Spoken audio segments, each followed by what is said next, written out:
poder explicar tudo, né? Eu quero ir de... Veio a palavra do Senhor a Jonas, filho de Amitai, dizendo...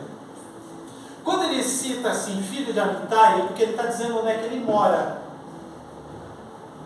Ele mora na região da Galileia, no norte de Israel. Pertinho da cidade de Nazaré. Quem foi morar lá em Nazaré? Quando voltou do Egito? Jesus. Isso aí, os pais de Jesus e Jesus. Eles foram morar lá em Nazaré. Jonas era de uma cidadezinha 5 quilômetros de Nazaré, na região norte. É por isso que Deus, quando chama ele para pregar para a cidade de Nínive, era só ele subir um pouquinho mais para cima e ir lá para a Síria, para pregar a palavra de Deus. Lembra?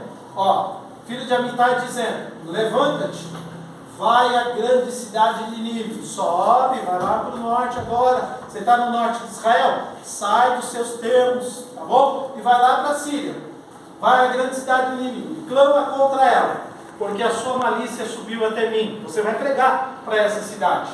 E Jonas se levantou para fugir de diante da face do Senhor para Tarsis. A gente já sabe isso aqui, ele foi lá para a Espanha. Em vez dele subir, ele resolveu ir em caminho oposto. Ele resolve ir lá para a Espanha. 1 ano de viagem. 1 ano. Fugindo, em alto mar. 1 ano. Ele nos mares, singrando os mares, e para chegar lá na cidade de Tarsis, na Espanha.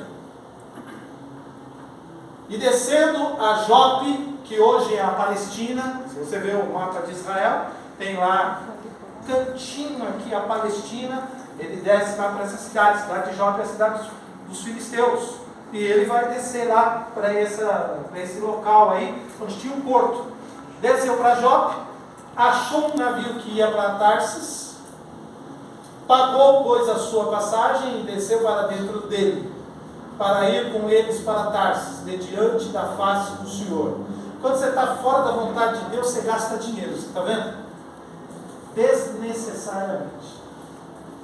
Porque a passagem para Nínive era um preço, 900 quilômetros. A passagem para Tarsis, imagina uma passagem de navio durante 1 ano, quanto é que custava? Muito mais caro. Muito mais caro. Então, quando você está fora da vontade de Deus, até dinheiro você perde. Você gasta em coisa que você... desnecessária. Está vendo? Seu esforço vai ser desnecessário, a sua luta vai ser desnecessária, você vai entrar em perigos na sua vida, você vai, quando você foge da vontade de Deus, você está longe de Deus, você está longe da presença do Senhor, a sua vida, irmão, a tendência é isso aqui, o que aconteceu aqui. Olha lá o que diz o texto. Pagou, pois, a sua passagem, desceu para dentro dele, para ir com eles para Tarsis, de diante da face do Senhor. Vamos lá. Mas o Senhor, está vendo? Tem o mas de Jonas, né? Mas Jonas fugindo de Deus. Agora tem o mas de Deus, Mas o Senhor mandou ao mar um grande vento. Não era um vento qualquer, né? Era o quê? Um grande vento. E fez-se no mar uma grande tempestade. Porque tudo que Deus faz é assim, né, irmãos? Quando Deus faz alguma coisa boa, é grande também. Mas também quando vem alguma coisa ruim da parte de Deus, o negócio também é grande. Olha aqui. Nossa, mas Deus manda tempestade? Lógico que manda para pessoas que estão fora da vontade de Deus. Esse é o Deus justo. A gente sabe um Deus justo. Se morre o ímpio de câncer, também morre o justo de câncer. Se o ímpio perde emprego, por que o justo não pode perder o emprego? Por quê? Se o ímpio morre num acidente de carro, por que o justo não pode morrer num acidente de carro? Hein, irmãos? Lógico. Pode acontecer conosco a mesma coisa, é o que diz a palavra de Deus, né? Vamos lá. Mas o Senhor mandou ao mar um grande vento e fez no mar uma grande tempestade. E o navio estava para quebrar-se. Então temeram os marinheiros. É lógico que eles temeram, eram homens experientes quando viram aquela grande tempestade. Eles, com a sua experiência, eles já perceberam. Caramba, esse negócio aqui já deu medo na gente, porque a gente já está acostumado com o mar, nós estamos acostumados com tempestades. Mas essa aqui é braba. Essa tempestade aqui não é fácil não.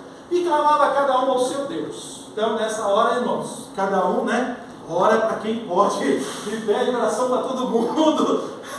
Irmãos, aí o desespero toma conta. Cada um ao seu Deus. E lançavam no mar as fazendas que estavam no navio. Fazendas, toda a riqueza, todos os produtos que eles iam vender lá em Tarsis, tudo aquilo que eles queriam, o trabalho de um ano deles.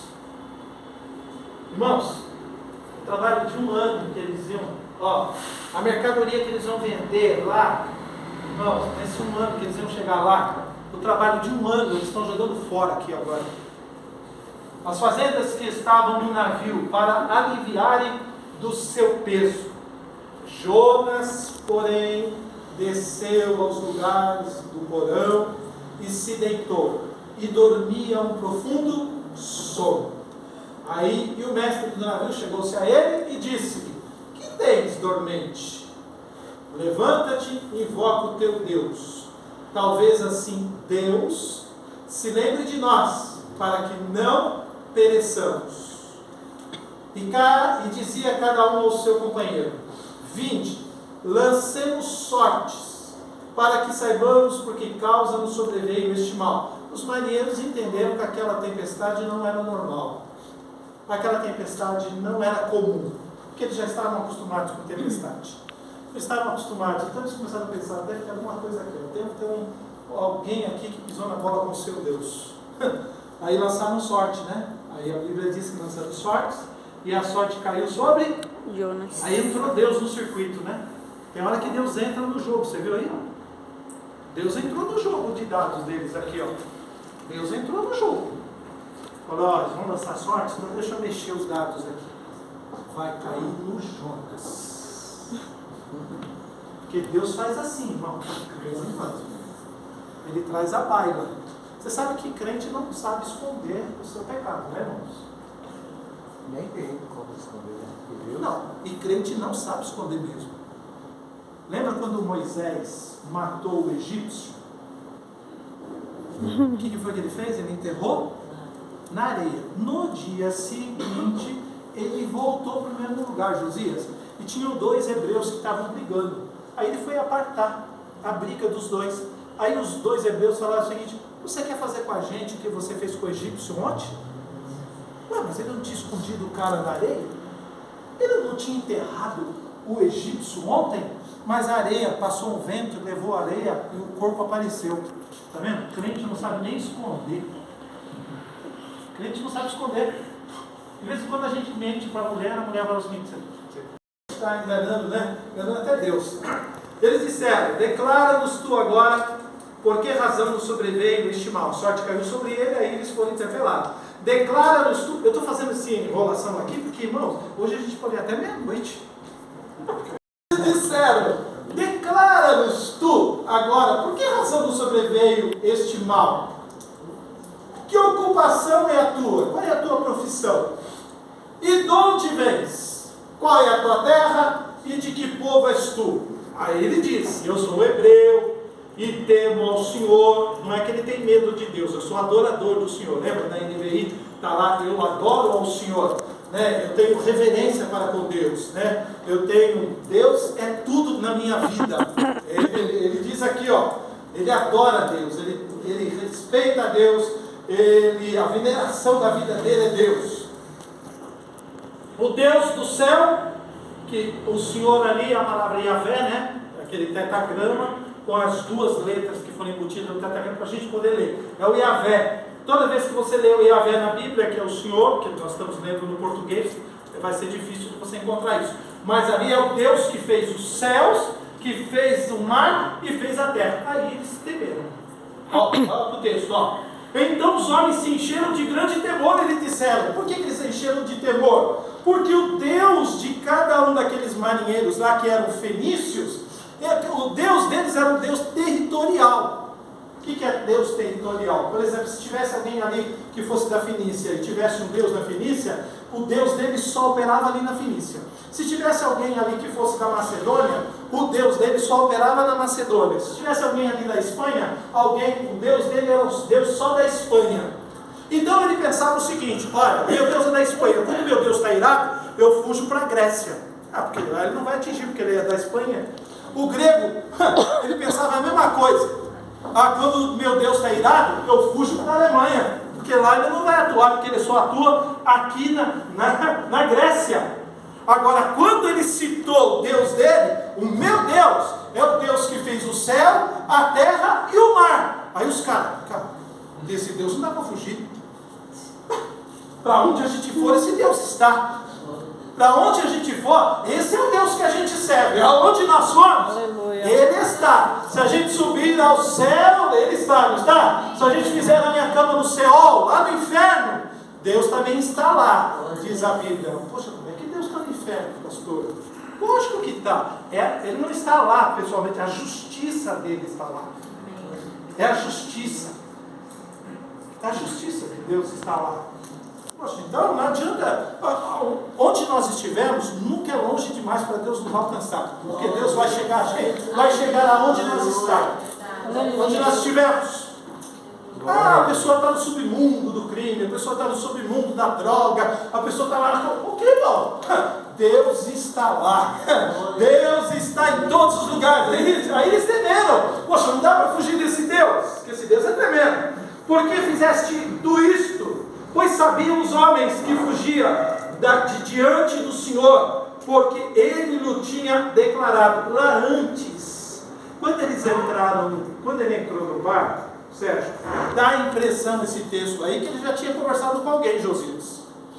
Mas como eles acreditavam no Deus territorial, eles pensaram o seguinte: esse camarada ele é hebreu, ele é do povo de Israel. Se ele fez alguma coisa com o Deus dele, nós estamos longe de Israel. Cada vez mais que a gente está adentrando o mar indo para a Espanha, a gente está ficando longe da terra de Israel. Então, o Deus de Israel não vai chegar aqui. Só que ele declarou o seguinte, que o Deus de Israel é o Deus do céu, do mar e da terra.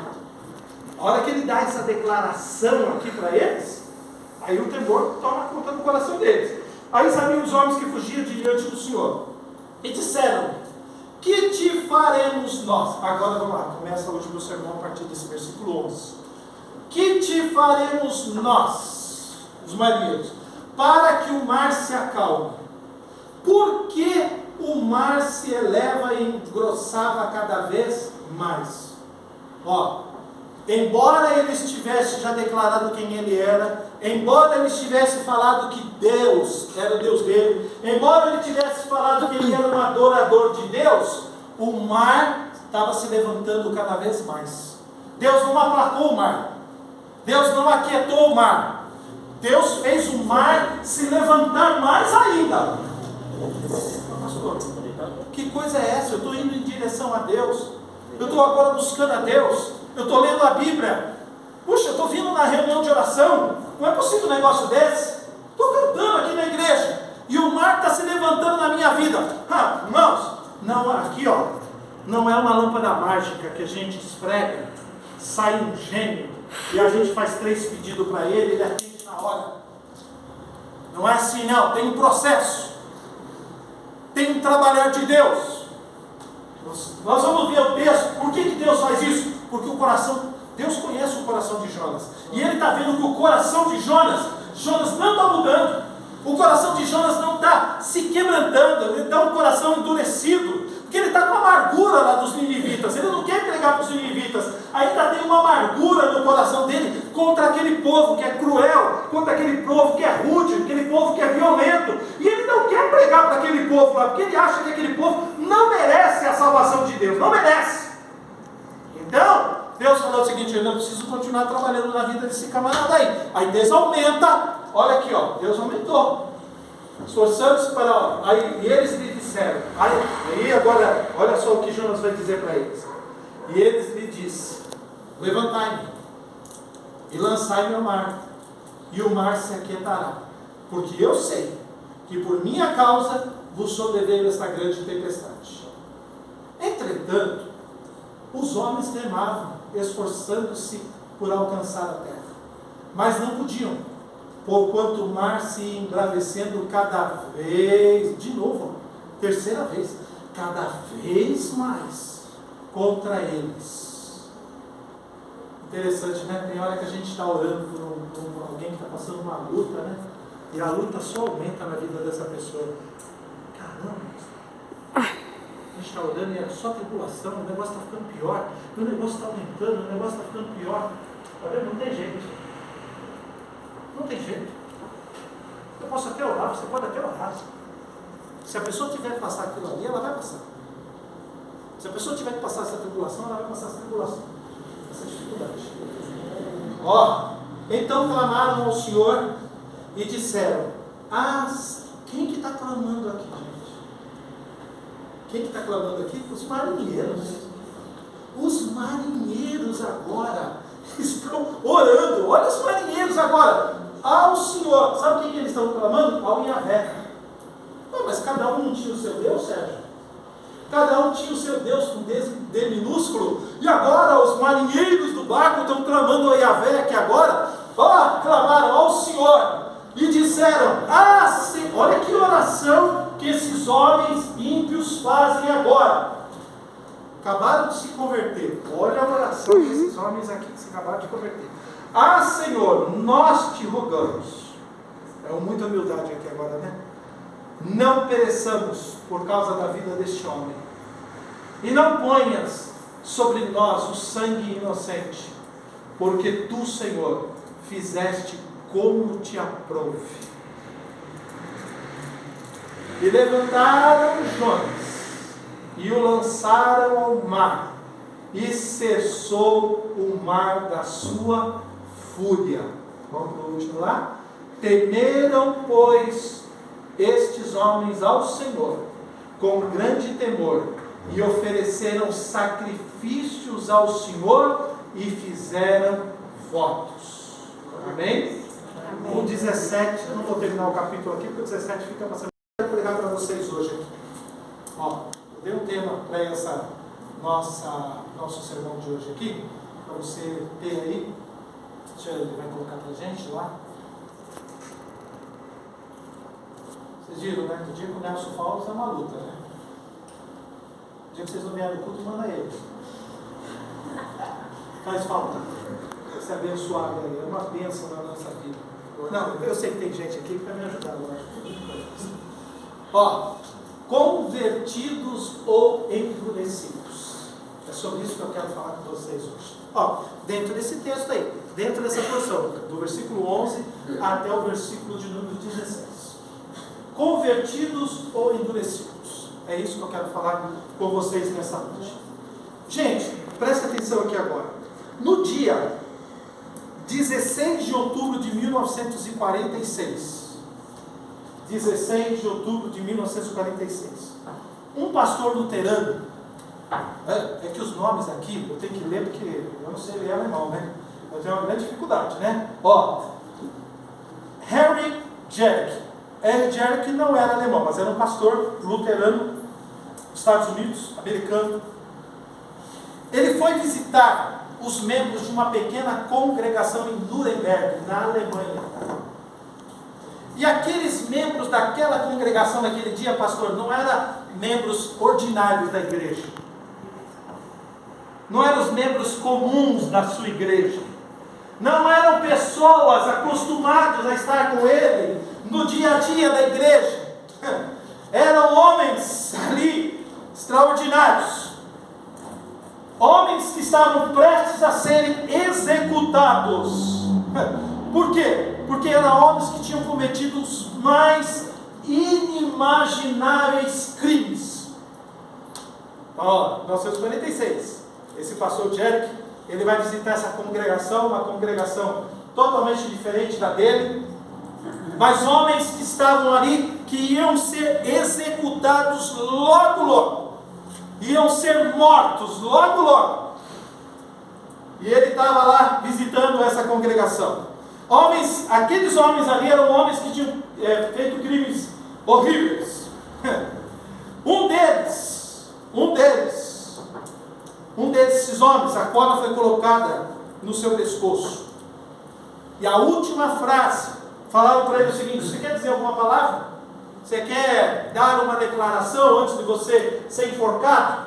Você quer dar uma declaração? Qual é a sua última palavra? O que você tem a dizer nessa última? Ele disse o seguinte: eu deposito minha confiança no Cordeiro, que expiou os meus pecados, e que Deus tenha misericórdia da minha alma. O nome desse homem era Joachim von Ribbentrop. Até o ano anterior ele havia sido ministro exterior da Alemanha nazista de Adolf Hitler. Esse era um dos caras que estavam ali. Esse era um dos homens que estavam ali naquela congregação ali que Jerry estava pregando. Ele veio trabalhar e saiu dos Estados Unidos para vir pregar a palavra de Deus para um grupo de homens que estava prestes a serem mortos, porque eles trabalharam para Adolf Hitler. Eram ministros de Adolf Hitler. Uma congregação de mais ou menos 12 pessoas. A maioria deles aceitaram Jesus como seu único Senhor e Salvador, e o testemunho deles era inconteste. O testemunho deles, ninguém podia contestar o testemunho deles. Mas Jerry, o pastor, ele começou a receber críticas, cartas. Se tivesse e-mail, se tivesse WhatsApp naquela época, ele seria enxovalhado. Dos homens falando, dos crentes da igreja: como é possível o senhor sair dos Estados Unidos para pregar para esses homens? Como que o senhor pode fazer um negócio desse? O senhor não sabe os crimes que eles cometeram? As atrocidades que eles fizeram? O senhor não sabe disso? Como é que o senhor pode pregar para eles? Teve um deles aqui, a história conta, eu li o nome dele aqui para vocês. Há um deles aqui, que é o Goring. Eu achei muito interessante isso daqui. Ele zomba do cristianismo. Quando o pastor Jerry vai pregar para ele, ele está prestes a ser morto, e ele está irredutível em todo esse tempo que ele está pregando. Nem todos se converteram, e ele está pregando para ele, e ele começa a zombar do cristianismo. Não quero o cristianismo, não aceito o cristianismo, não acredito nisso daqui. Ele sai da presença dele. Esse homem, ele se mata na prisão, ele se suicida. Nem todos aceitaram, mas alguns daqueles homens ali, eu tenho o nome deles aqui, eu não vou citar para vocês hoje, vou ficar lendo o nome em alemão, eu nem sei falar português direito, vou falar os nomes em alemão, que só Deus. Mas, o que vocês acham se fosse Jonas que recebesse esse chamado para ir pregar para esses homens alemães? Hein, o que Jonas faria? De jeito nenhum. Você acha que eu vou pregar para esses homens? Você acha que eu vou pregar para esses homens que fizeram essas atrocidades? Ontem eu estava assistindo lá em casa, eu comecei a assistir um documentário, e aqui homens que são cruéis, que fizeram coisas inimagináveis, elas não merecem o perdão de Deus. Elas não merecem o perdão de Deus. Aqui está um grande problema aqui agora, que a gente vai estudar sobre isso hoje. Que a gente vai encontrar aqui hoje dentro desse texto. Esse texto vai mostrar para nós como é que Deus trabalha. Porque Deus, ele vai converter, ele vai mostrar para Jonas, convertendo os marinheiros.